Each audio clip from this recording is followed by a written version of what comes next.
हरे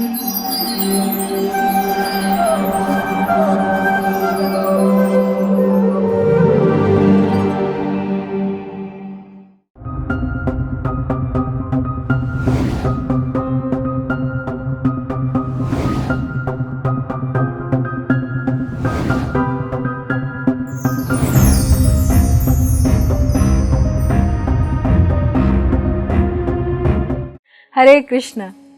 आज के कार्यक्रम में आप सभी का हार्दिक स्वागत है।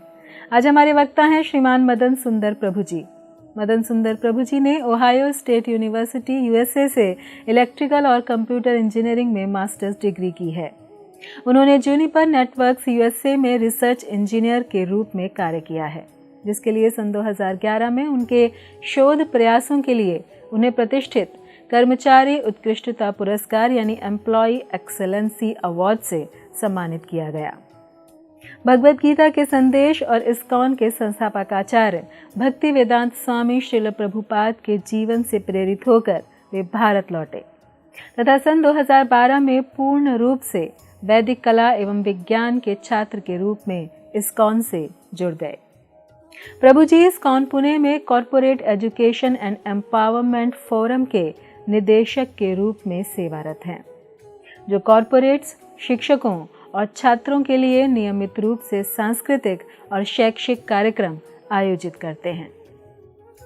प्रभु ji TTL, Persistent Accenture, Sterling Health Care, Lumax Industries व Symbiosis Institute of Health Sciences आदि अन्य कई संगठनों में सत्र आयोजित कर चुके हैं, जिसमें उनका लक्ष्य कार्यस्थल में सचेतन मानसिकता के साथ आत्म जागरूकता और सकारात्मक जीवन को बढ़ावा देना है।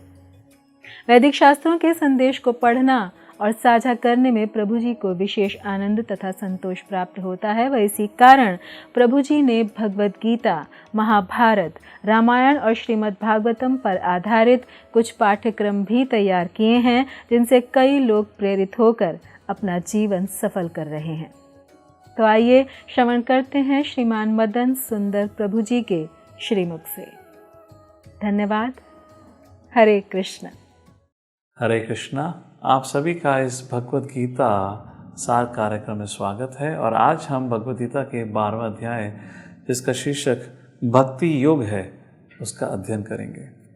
हमने देखा 11वां अध्याय विराट रूप चैप्टर के अंत में कृष्ण अर्जुन को समझाते हैं या एक प्रकार से बताते हैं कि कैसे कृष्ण ही सभी जो स्वरूप हैं, अलग अलग भगवान के रूप हैं, विष्णु रूप, सबके सूत्र हैं।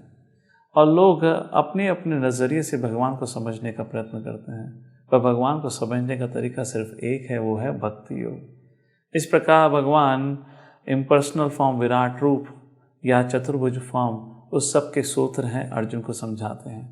अब 12वें अध्याय में अर्जुन के मन में प्रश्न उठता है, जिससे ये 12वां अध्याय शुरू होता है। बहुत महत्वपूर्ण चैप्टर है, जहाँ पे बहुत महत्वपूर्ण प्रश्न उठाया गया है अर्जुन के द्वारा। काल के शुरुआत से योगियों के बीच में एक प्रश्न बना हुआ है निरंतर, सर्वश्रेष्ठ कौन, निरंकार भगवान या वो जिनका स्वरूप है? और उस प्रश्न का जवाब इस अध्याय में आज हमें मिलेगा, जहाँ अर्जुन के मन में प्रश्न उठता है, प्रभु विराट रूप भी आप ही का रूप है और कृष्ण रूप तो आपका ओरिजिनल रूप है। और दो प्रकार के स्पिरिचुअलिस्ट होते हैं, जो एक निरंकार की पूजा करते हैं और एक आकार की पूजा करते हैं, मतलब आपकी पूजा। इसमें से सर्वश्रेष्ठ कौन है? इस प्रकार भगवद गीता के 12वें अध्याय के पहले श्लोक में अर्जुन कहते हैं, एवं सतता युक्ता ये भक्ता स्वाम पर्युपासते ये चापि अक्षरम अव्यक्तम तेषां के योग वित्तमाः। कृपा करके बताएं प्रभु, जो व्यक्ति आपकी भक्ति द्वारा सेवा कर रहा है वो सर्वश्रेष्ठ है, उसकी भक्ति सर्वश्रेष्ठ है, या जो निरंकार की सेवा कर रहा है? अगर देखा जाए तो भगवद गीता ये साफ साफ स्थापित करती है, कृष्ण परम पिता है। वही कृष्ण जिसने अर्जुन को ज्ञान दिया। ऐसे नहीं कि कोई निरंकार कृष्ण, भगवान श्री कृष्ण अर्जुन से साक्षात बात कर रहे हैं। कई बार समाज में देखा जाता है, भगवद गीता के ऊपर बड़े बड़े प्रोग्राम होते हैं, पर कृष्ण का कहीं नाम नहीं होता। उदाहरण के रूप में 1975 में श्रील प्रभुपाद को भारत में, मेरे ध्यान में अगर सही है तो इंदौर में एक गीता सम्मेलन समारोह में आने के लिए इनविटेशन दिया गया। श्रील प्रभुपाद की इस प्रकार के कार्यक्रम में जाने की कोई इच्छा नहीं हुआ करती थी, क्योंकि प्रभुपाद को पता था इन प्रोग्राम में क्या होगा। कृष्ण को स्वीकारते तो नहीं है, पर भगवद गीता के मैसेज पे लोग अपना नोट छापते हैं। प्रभुपाद से बड़ी विनती करी गई तो प्रभुपाद अपने शिष्य गुरुदास के संग वहाँ पहुँच जाते हैं। प्रभुपाद का आदर सत्कार करा जाता है, उनको स्टेज पे बुलाया जाता है, और प्रभुपाद जैसे स्टेज पे पहुँचते हैं तो हैरान हो जाते हैं। बड़े बड़े अक्षरों में लिखा हुआ है गीता सम्मेलन, ना ही तो कृष्ण है ना ही अर्जुन है, और स्टेज पर एक लैंप लगा रखा है। तो श्रील प्रभुपाद जिसने इसका आयोजन किया था उससे पूछते हैं, अरे गीता सम्मेलन है, कृष्ण अर्जुन का एक चित्र भी नहीं है? तो जिसने ये प्रयोजन किया था बोलते हैं, स्वामी जी कृष्ण तो सर्वव्यापी हैं, और वो कृष्ण इस समय इस लैंप में भी समान है। इस प्रकार हमने कृष्ण का चित्र नहीं लगाया। मतलब क्या है? निरंकार। श्रील प्रभुपाद को बहुत बुरा लगता है, प्रभुपाद वहाँ से चले जाते हैं। प्रभुपाद को जो प्रवचन देने का मौका था वो सबसे अंत में था। तो जब प्रभुपाद का मौका आता है, जब वहाँ के जो प्रयोजक या प्रबंधन है वो उनके पास जाते हैं, तो श्रील प्रभुपाद प्रवचन देने से मना कर देते हैं और कहते हैं, मेरा शिष्य गुरुदास वो आप सबको प्रवचन देगा। गुरुदास प्रभु स्टेज पर चढ़ते हैं, सब उस मायावादी निरंकारवादियों की प्रशंसा करते हैं तो लोग बड़े खुश हो जाते हैं, अरे ये तो हमारी पार्टी का है। निरंकार का गुणगान करते हैं तो लोग बड़े प्रसन्न हो जाते हैं। थोड़ी देर बाद वो कहते हैं, जैसे रसगुल्ले को देखकर मुंह में पानी आ जाता है, जैसे ही व्यक्ति उस रसगुल्ले को खाता है। निरंकार की परिभाषा क्या है? सब कुछ एक समान है, सब एक दृष्टि से देखो। जीव और भगवान के अंदर कोई अंतर नहीं है, ब्रह्मन पराब्रह्मन एक समान है। तो गुरुदास जी कहते हैं, जैसे रसगुल्ले या गुलाब जामुन को खाकर जीभ में पानी आ जाता है, उसको खाते हैं तो बड़ा स्वाद आता है, उसको खाने के बाद अगले दिन सुबह स्टूल के रूप में उसको बाहर निकालता है व्यक्ति। तो जिस प्रकार एक निरंकार को हर चीज़ एक समान नजर आती है, तो उसको रसगुल्ले और स्टूल के अंदर भी अंतर नहीं करना चाहिए। जिस प्रकार रसगुल्ले को खाते समय उसके मुंह में पानी आता है, उसी प्रकार सड़क पे पड़े हुए स्टूल को देखकर भी उसके मुंह में पानी आना चाहिए। सारे के सारे संत बैठे हुए कांपने लगे, क्रोधित हो गए। वहीं से उठकर गए प्रभुपाद के रूम में, बोले, स्वामी जी ये कैसा शिष्य है आपका, हमारी बेइज्जती कर रहा है। प्रभुपाद बोलते हैं, क्या हुआ, क्या कहा मेरे शिष्य ने? तो पूरी कहानी सुनाते हैं। तो प्रभुपाद कहते हैं, माफ़ कीजिए, विदेश से आया है, बड़े ग्राफिक होते हैं ये लोग, उस उदाहरण के लिए माफ़ करिएगा, आप चले जाइए। तो लोग शांत हो जाते हैं, वहाँ से वापस जाते हैं। और उसके बाद श्रील प्रभुपाद अपने शिष्य गुरुदास प्रभु की तरफ देखते हैं। गुरुदास प्रभु को बोलते हैं, क्या उदाहरण दिया तुमने, क्या मैं तुम्हारा उदाहरण इस्तेमाल कर सकता हूँ अपने प्रवचन में? इस प्रकार प्रभुपाद वहाँ बात करते हैं। मतलब क्या है? मतलब तो साफ है, लोग भगवद गीता का उपयोग करते हैं पर कृष्ण को नकार देते हैं। इस प्रकार यहाँ के पहले श्लोक में अर्जुन पूछते हैं, प्रभु कौन महान है, कौन सर्वश्रेष्ठ है, जो आपको अपनाता है या आपको निरंकार करके आपको नकार देता है? तो भगवान इसका उत्तर तुरंत दूसरे श्लोक में देते हैं, कहते हैं, श्री भगवान उवाचा मयि आवेश मनो ये माम नित्ययुक्ता उपासते श्रद्धया परयोपेता ते मे युक्ततमा मताः। अर्जुन, भक्ति भक्ति और भक्ति, भक्ति जितना सरल और साधारण और तुरंत फल देने वाला या रिजल्ट देने वाला मार्ग कोई और नहीं है। भक्ति की दो प्रमुख विशेषताएं हैं, एक सफलता बड़ी आसानी से मिलती है, मार्ग बड़ा सरल है, और दूसरा जॉयफुल प्रोसेस है। व्यक्ति भक्ति को पालन करते हुए बड़ा खुश रहता है, और जब उसका फल मिलता है तो स्वाभाविक रूप से प्रशंसा, उसको बड़ा आनंद होता है। क्यों? अब उसको आध्यात्मिक सुख प्राप्त हो गया है। भक्ति क्यों इतनी सरल बताई गई है? क्यों? क्योंकि भगवान का नाम या भगवान की सेवा करने के लिए कोई क्वालिफिकेशंस की आवश्यकता नहीं है। दो छोटे से उदाहरण के रूप में एग्जाम्पल देता हूँ। एक व्यक्ति शिप से ट्रैवल कर रहा था यूरोप में, एक देश से दूसरे देश की तरफ। जिस रूम में वो चेक इन करता है, उस रूम में उसको एक छोटा सा प्लांट दिखता है। जिस व्यक्ति ने पहले उस कमरे में रुका था, वो गलती से उस प्लांट को वहाँ भूल जाता है। तो ये जो नया व्यक्ति आता है, इसको पेड़ पौधों से लगाव होता है और उस पौधे का वो ध्यान रखता है जितने दिन भी शिप में रहता है, और जैसे ही अपनी कंट्री में पहुँचता है अपने साथ साथ उस पौधे को ले जाके अपने घर पे ले जाता है। अगले 3 से 4 महीने तक डेली उसको पानी डाले, बड़े ध्यान रखे, पर अगले 3-4 महीने के अंदर ही उसके मन में एक बड़ा बदलाव आ जाता है। अपने आप ही वो मांसाहार करना छोड़ देता है, नशा करना छोड़ देता है। और एक दिन वो सोहो स्ट्रीट लंदन पे, वहीं पे हाई स्ट्रीट पे चल रहा था और हरे कृष्ण आंदोलन के भक्त वहीं सड़क पर हरिनाम कीर्तन करते हुए जा रहे थे। भक्तों का इस व्यक्ति से मिलना होता है, भक्त उससे कहते हैं भगवद गीता कृपा करके लीजिए, पढ़िए। व्यक्ति भगवद गीता लेता है, घर जाके पढ़ता है, बड़ा अच्छा लगता है। और भगवद गीता के अंत में सोहो स्ट्रीट टेम्पल का एड्रेस होता है, वो मंदिर में जाता है, हर हफ्ते जाकर मंदिर में भक्तों से जुड़ने लगता है और कुछ ही समय में नाम जप शुरू कर देता है। भक्ति में बड़ा आनंद आने लगता है, भक्तों के संग में आनंद आने लगता है और कुछ ही समय के अंदर पूर्ण रूप से भक्ति के नियमों का पालन करने लगता है। एक दिन एक भक्त ने उससे पूछा, आपके जीवन में इस प्रकार बदलाव कैसे आया? बोला, प्रभु मुझे पता नहीं कैसे बदलाव आया, पर मेरे मन में एक शंका है बदलाव आने का कारण। मैं कई बार सुबह मंदिर में आया हूँ, जब मैं मंदिर सुबह आता हूँ तो मैं यहाँ पे तुलसी पूजा को देखता हूँ। जब भी मैंने तुलसी पूजा को देखा है, ये जो तुलसी का वृक्ष है या पौधा है, इसका देख के ऐसा मुझे क्यों लगता है कि मेरे घर पे भी इसी प्रकार का एक पौधा पड़ा है और अनजाने से मैं कई महीनों से इसकी सेवा करते आया हूँ। तो भक्त बड़ा उत्साहित होता है, बोलो चलो मुझे लेके चलो अपने घर पे। जैसे ही वो घर पे लेके जाता है तो जो पौधा उसको शिप में मिला था और जिस पौधे की वो सेवा कर रहा था, वो तुलसी का पौधा निकलता है। सिर्फ तुलसी महारानी की सेवा करने से, अनजाने में सेवा करने से, सोचिए व्यक्ति ने सारे पाप कर्म छोड़ दिए और इतनी सरलता से भक्तों का संग ले लिया और भक्ति के नियमों का पालन करने लगा। एक बार ये एम्स्टर्डम की कहानी है, जहाँ पे उस समय रात का समय था। हमारे भक्त कुछ फुटबॉल गेम के बाद संकीर्तन करते हुए वापस मंदिर में जा रहे थे।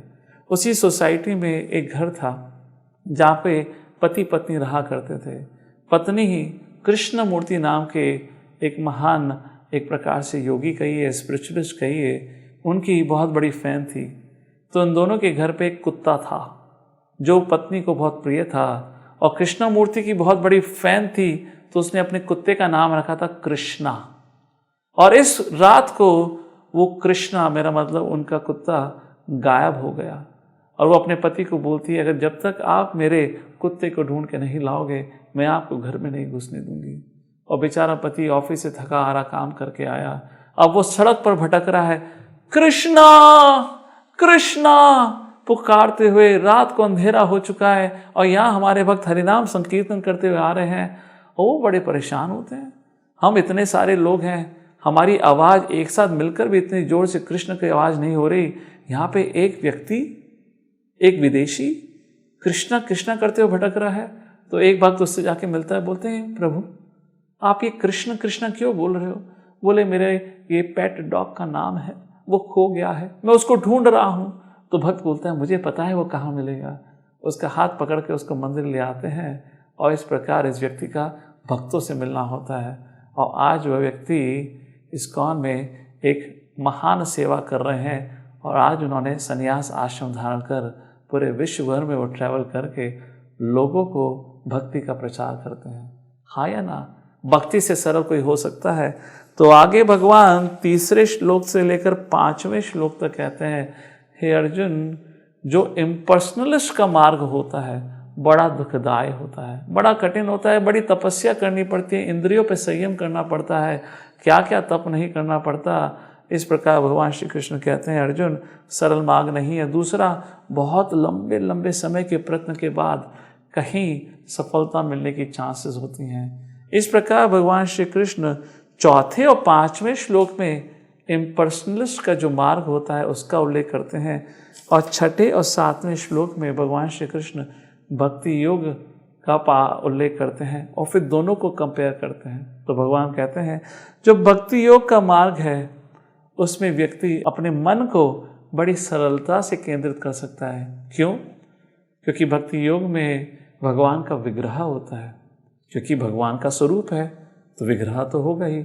और जो निरंकारी होते हैं वो भगवान के स्वरूप में तो विश्वास करते नहीं, तो ना कोई डीटी वर्शिप होती है ना कुछ होता है। तो क्योंकि भक्त विग्रह की पूजा करते हैं तो उनका मन बड़ी सरलता से लगता है। दूसरी चीज भगवान कहते हैं, हे अर्जुन, भक्ति मार्ग में इंद्रियों को बड़ी सरलता से एंगेज किया जा सकता है। अच्छा प्रसादम ग्रहण करने को मिलता है, अच्छा भजन सुनने को मिलता है, साथ ही साथ नृत्य करने को मिलता है। और ये जो ज्ञानियों का मार्ग होता है, निरंकारों का मार्ग होता है, पर्सनलिज्म का पाथ होता है, उसमें इंद्रियों को एंगेज करना बड़ा ही मुश्किल होता है, क्योंकि उसमें सिखाया ही जाता है इंद्रियों को एंगेज मत करो। तो बहुत बहुत तपस्या होती है। तीसरा पॉइंट भगवान कहते हैं, अर्जुन, इस भक्ति योग का पालन करने के लिए किसी की कोई क्वालिफिकेशन की आवश्यकता नहीं है। कोई भी किसी भी समय भक्ति से जुड़ सकता है, बट ज्ञान योग का पालन, इस प्रकार इम्पर्सनलिस्ट का पालन, मार्ग का पालन करने के लिए व्यक्ति को शास्त्र में बहुत निपुण होना पड़ता है। उसको शास्त्र का अध्ययन करना पड़ता है, उसके बाद वो कहीं जाकर इस जीवन का पालन कर सकता है। और अंत में चौथा पॉइंट भगवान कहते हैं, अर्जुन, जो भक्ति योग का पालन करता है उसको निश्चित रूप से मेरी सुरक्षा मिलती है। पर जो इम्पर्सनलिज्म या निरंकार या जो ज्ञानी का मार्ग है, क्योंकि वो भगवान के रूप में तो विश्वास करता ही नहीं, एक प्रकार से भगवान में ही विश्वास नहीं करता, तो उस व्यक्ति को अपने जीवन में सफलता अपनी क्षमता के ऊपर डिपेंड करना पड़ता है। और यहाँ पे भक्त जब भी कभी कठिनाई में आए, जैसे द्रौपदी, पांडव, युधिष्ठिर, अर्जुन, भीम, कोई उसकी संरक्षण नहीं कर पाए, यहाँ पे द्रौपदी ने हाथ उठाए, गोविंद, मुकुंद, माधव नाम पुकार के कृष्ण का आह्वान किया और कृष्ण हस्तिनापुर में आए और द्रौपदी का संरक्षण करा। इस प्रकार भगवान कहते हैं, अर्जुन, हर समय हर स्थिति में भक्ति योग से सरल कोई तरीका नहीं है। तो अर्जुन के मन में प्रश्न उठता है, अच्छा प्रभु, अगर ऐसा है तो भक्ति योग का पालन कैसे कर सकते हैं? और फिर अब भगवान भक्ति योग के बारे में श्लोक संख्या 8 से श्लोक संख्या 12 तक अलग अलग प्रकार के स्टेप्स बताते हैं। यहाँ भगवान की मैग्नेनिमिटी और कंपैशन देखने को मिलती है। भगवान नहीं चाहते कि कोई भी व्यक्ति भक्ति योग के मार्ग से हट जाए। अगर कोई व्यक्ति इस प्रकार से भक्ति नहीं कर सकता तो दूसरा तरीका बताते हैं, दूसरा नहीं तो तीसरा तरीका, अनेक अनेक मार्ग बताते हैं ताकि व्यक्ति भक्ति से जुड़ सके। उदाहरण के रूप में, कभी आपने सोचा है भगवान क्यों अनेक अनेक अवतार लेकर आते हैं? सोचने वाली बात है। कभी आपने सोचा है भगवान क्यों अलग अलग योग क्रियाओं के बारे में उल्लेख करते हैं? क्यों भगवान ने अलग अलग योग क्रियाएं बताई हैं, अलग अलग अवतार लेकर आते हैं? उसका कारण एक सिंपल सा है, हर व्यक्ति अलग अलग कारणों से इंस्पायर होता है। जैसे कई लोग राम के भक्त होते हैं और दूसरे नरसिम्हा के, तीसरे वामन वराह अवतार और कुछ कृष्ण के। तो अलग अलग लोग अलग अलग परिस्थितियों में अलग अलग प्रेरणा से इंस्पायर होते हैं। इसलिए भगवान किसी को नहीं नकारना चाहते, निराश नहीं करना चाहते, बार बार धरती पर अवतरित होते हैं अलग अलग स्वरूप में, ताकि लोग भक्ति के मार्ग से जुड़ पाए। इसलिए भगवान श्री कृष्ण इस 8वें श्लोक से लेकर 12वें श्लोक तक इसी बारे में चर्चा करते हैं। और 8वें श्लोक में सबसे पहले भगवान बताते हैं, हे अर्जुन, सर्वश्रेष्ठ तो वो है जहाँ व्यक्ति पूर्ण रूप से मन को मेरे में लीन कर ले, हर समय 24 घंटे मेरी सेवा में लगा रहे, उसको कहा जाता है स्टेट ऑफ अब्जॉर्प्शन। जैसे रघुनाथ दास गोस्वामी, वो भगवान के नाम जप में इतने लीन रहा करते थे कि श्री राधा एवं कृष्णा उनकी सेवा या संरक्षण के लिए आते थे। एक बार राधा कुंड में बैठे हुए रघुनाथ दास गोस्वामी दिल्ली वृंदावन की गर्मी में नाम जप कर रहे हैं। गर्मियों के मौसम में कड़े की धूप हो रही है। श्रीमती राधा रानी अपने पल्लू से रघुनाथ दास गोस्वामी का सर ढक लेती हैं। अगली बार रघुनाथ दास गोस्वामी ऐसी राधा कुंड पर बैठे हुए नाम जप कर रहे हैं, सामने से शेर आ जाता है तो भगवान श्री कृष्ण स्वयं वहाँ उपस्थित हो जाते हैं छड़ी को लेकर शेर को भगाने के लिए। और ये सब सनातन गोस्वामी देखते हैं। इस प्रकार यहाँ पर कृष्ण बताते हैं, अर्जुन, अगर कोई व्यक्ति फुल अब्जॉर्प्शन से मेरी भक्ति कर पाए तो वो सर्वश्रेष्ठ है। अर्जुन बोलते हैं, प्रभु अभी मन तो आपके अंदर केंद्रित ना हो सके तो ऐसे व्यक्ति को क्या करना चाहिए? भगवान फिर 9वां श्लोक बोलते हैं, कहते हैं, अर्जुन, साधना भक्ति का पालन करो, रेगुलेटेड डिवोशनल सर्विस। ये रेगुलेटेड डिवोशनल सर्विस क्या है? जहाँ पे व्यक्ति साधना या साधन के नियम जो गुरु के द्वारा स्थापित किए गए हैं उसका पालन करते हुए अपने मन, इंद्रिय, चेतना को शुद्ध करता है। और समय के साथ जब वो शुद्ध हो जाती हैं तो भगवान के प्रति आसक्ति स्वाभाविक रूप से जागृत हो जाती है। जब तक मन पर भौतिक इच्छाओं का मेल चढ़ा हुआ है तब तक भगवान के प्रति आसक्ति नहीं हो सकती। इसलिए हमें 4 नियम, no meat eating, no intoxication, no gambling और नो सेक्स, शास्त्र का अध्ययन, भगवान की सेवा और नाम जप, 16 माला नाम जप डेली करनी चाहिए। इसको कहा जाता है साधना का मार्ग। यहाँ पे हम गुरु के कहने पे ये करते हैं। जब आसक्ति हो जाती है तो व्यक्ति 16 माला नाम जप नहीं करता, तब तो कोई सीमा नहीं होती। तो अर्जुन बोलते हैं, प्रभु अगर किसी की इतनी भी करने की क्षमता ना हो या इच्छा ना हो तो क्या करना चाहिए? भगवान कहते हैं, अर्जुन अगर आप ये नहीं कर सकते तो कोई बात नहीं। 10वें श्लोक में कृष्ण कहते हैं, अर्जुन मेरे लिए कर्म करो, जो भी आप काम करो उसका फल मेरी सेवा में लगाओ, मेरे मंदिर बनाने में लगाओ, मेरे लिए दान दो, मेरे नाम पे लोगों को प्रसादम डिस्ट्रीब्यूशन करो। तो अर्जुन बोलते हैं, प्रभु अगर ये भी ना कर पाए कोई व्यक्ति, किसी फैमिली प्रेशर या सोशल प्रेशर के कारण हो सकता है ऐसी स्थिति बने जब घर वाले या समाज के लोग उसको भगवान की सेवा में चंदा या दान देने से मना कर दें, तो भगवान कहते हैं कोई बात नहीं। 11वें श्लोक में कृष्ण कहते हैं, कम से कम समाज की सेवा के लिए तो दान करिए। तो अर्जुन सोचते हैं, प्रभु दान पे आप क्यों इतना प्रबल कर रहे हो? चैरिटी का क्या फायदा? तो कृष्ण कहते हैं, हे अर्जुन, दान देने से मन शुद्ध होता है। हमारे मन में सबसे बड़ी आसक्ति हमारे कर्म फल से है, और सबसे बड़ा कर्म फल होता है लक्ष्मी या पैसा। अगर उस पैसे को आप भगवान की सेवा या समाज के कल्याण में लगाओगे तो आपका मन धीरे धीरे शुद्ध होगा। कृष्ण कहते हैं, अर्जुन अगर आप इतना भी नहीं कर सकते, 12वें श्लोक में कहते हैं कम से कम नॉलेज कल्टीवेट करिए। मतलब इस्कॉन के किसी भी आपके शहर में कोई इस्कॉन का सेंटर हो तो वहाँ उनसे जुड़िए। हफ्ते में कम से कम एक तो भगवद गीता का प्रोग्राम अटेंड करके दिव्य ज्ञान कल्टीवेट करिए। इस प्रकार व्यक्ति अगर अपने जीवन को व्यतीत करता है तो निश्चित ही रूप से वो भक्ति में आगे बढ़ेगा। कृपा करके इनमें से किसी मार्ग का तो पालन जरूर करिए। तो अर्जुन उस समय सोचते हैं, प्रभु उन लोगों का क्या जो भक्ति के नियमों का या भक्ति के मार्ग पर चल रहे हैं, उनमें किस प्रकार के सिम्टम्स या लक्षण दिखाई देते हैं? तो फिर भगवान श्री कृष्ण 13वां श्लोक से लेकर 20वें श्लोक तक उन भक्तों का उल्लेख करते हैं जो भक्ति योग के नियमों का पालन कर रहे हैं और उनकी क्वालिटीज़ कैसी होती हैं। मतलब क्या है?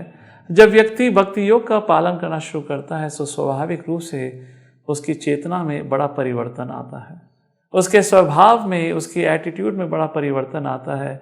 और यहाँ पे भगवान 13वें श्लोक से लेकर 20वें श्लोक तक कुछ ऐसी प्रमुख क्वालिटीज़ का वर्णन करते हैं जो स्वाभाविक रूप से भक्ति के द्वारा अपने आप जागृत हो जाती हैं, और कुछ को हमें प्रयत्न करके जागृत करना पड़ता है।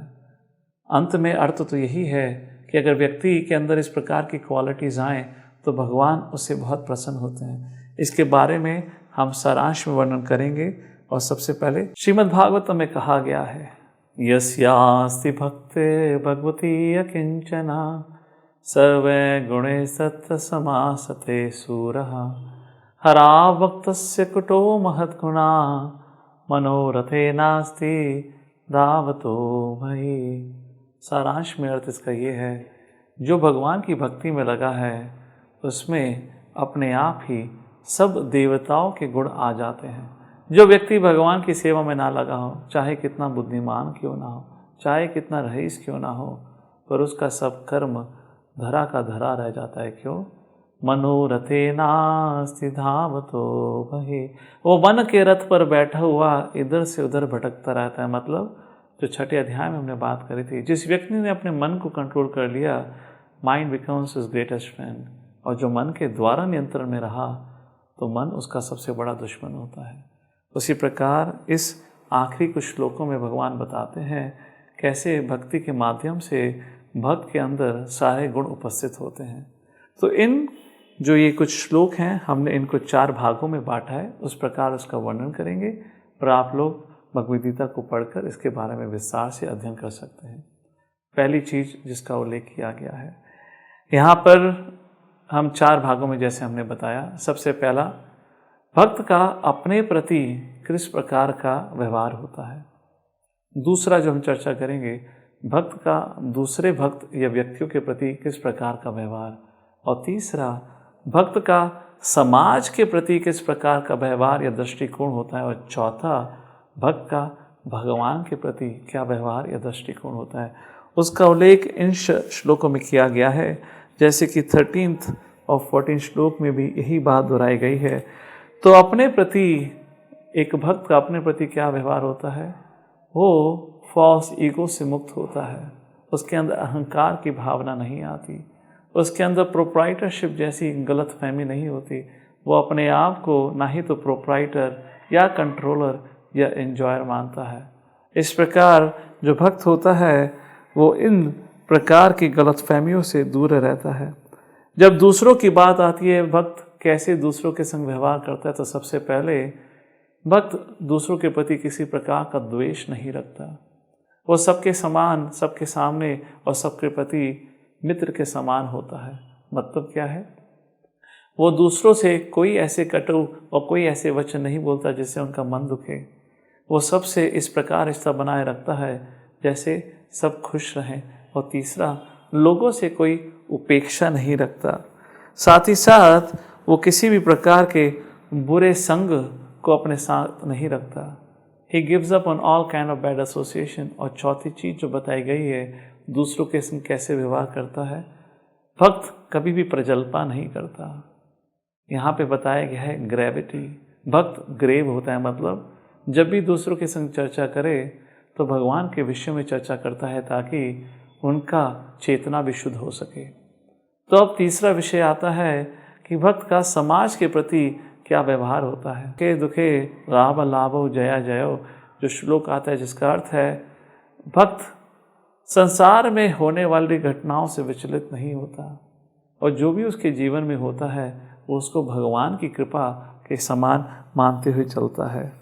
वो भगवान के द्वारा जो भी मन उसके जीवन में स्थिति आती है उसको भगवान के द्वारा पैदा हुई स्थिति मानता है। वह स्थिति में शांत रहता है और जो भी कर्म करता है उसमें एक्सपर्ट होता है। इस प्रकार ना ही तो किसी में दोष निकालता है, ना ही किसी भी परिस्थिति में विचलित होता है, ना ही दुनिया में क्या चल रहा है या नहीं चल रहा है उन विषयों में मन लगाकर अपना समय व्यर्थ करता है। और चौथा और आखिरी, भगवान के प्रति क्या संबंध होता है, क्या व्यवहार होता है। किसी भी स्थिति में कुछ भी क्यों ना हो जाए, भगवान के प्रति उसकी आस्था कभी कम नहीं होती। भक्ति योग के नियमों पे हमेशा दृढ़ता के संग लगा रहता है, श्रद्धा के साथ भगवान की भक्ति करता है, भगवान की सेवा, भगवान के भक्तों की सेवा, इस प्रकार वो अपना जीवन व्यतीत करता है। उदाहरण के रूप में 1945 में सेकेंड वर्ल्ड वॉर ख़त्म होने ही वाला था। जापान फाइटर प्लेन से बॉम्ब फेंक रहे थे कलकत्ता सिटी में, तो अभय बाबू मतलब हमारे श्रील प्रभुपाद गृहस्थी जीवन में थे उस समय, और आस पड़ोस में बम गिर रहे थे तो सब जगह सायरन बज रहा था। उनका पड़ोसी वहाँ से भागता हुआ जा रहा था बॉम्ब शेल्टर की तरफ, और अभय चरण के घर में देखता है तो अभय चरण बड़े प्रेम से किचन में खड़े हुए कचौड़ियाँ फ्राई कर रहे हैं। तो उनका दोस्त बोलता है, अभय चरण भागो भागो, बम गिर रहे हैं, तुम्हें अपनी जान की परवाह नहीं है। तो अभय चरण देख कहते हैं, अगर कृष्ण किसी को मारना चाहे तो कौन बचा सकता है, अगर कृष्ण किसी को बचाना चाहे तो उसको कौन मार सकता है। और प्रभुपाद या अभय चरण दे पूड़ियों को या कचौड़ी को फ्राई करते रहे, स्वाभाविक रूप से भगवान को अर्पण करके उस प्रसादों को ग्रहण भी करा होगा। सारांश क्या है, बहुत किसी भी अवस्था या परिस्थिति में निराश नहीं होता और भगवान के संग अपना संबंध बनाए लगता है। इसी के साथ भक्ति योग या 12वां अध्याय समाप्त होता है।